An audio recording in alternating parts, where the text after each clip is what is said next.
This question comes from my Bible Made Simple newsletter. One reader asked, should Christians cut off toxic family members? Now, this is generally speaking, I don't know everyone's situation, but when I hear that question, should Christians cut off toxic family members, my normative answer is no.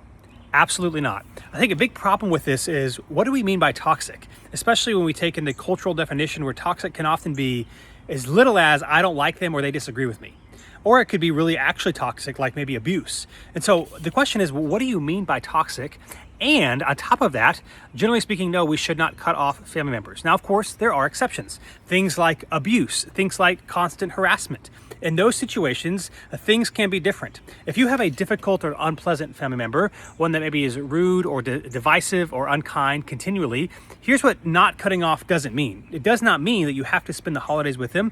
It does not mean that you have to regularly communicate with them. It doesn't mean that you really have to talk to them or spend time with them at all, especially if conversations have been had about their behavior. But what I would strongly caution against is completely cutting off someone from your life. Again, there might be rare exceptions to that. Think abuse or unsafe behavior continually after conversations have been had. Stuff like that might be the case, but generally speaking, I absolutely would not.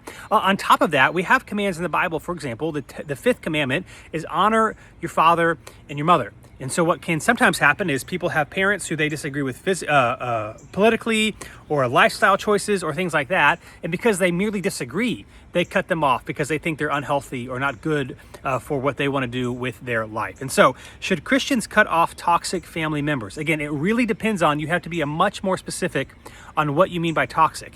And I would just say, even if it is an unhealthy family member, a rude family member, a family member that you don't want to spend time around all the time, and by the way, you don't have to, I would really strongly, most often, not advise you cutting someone out of your life completely, because they are your family and they're the people that God has placed in your life. So again, there's a lot of caveats that could be put there, but generally speaking, should Christians cut off toxic family members?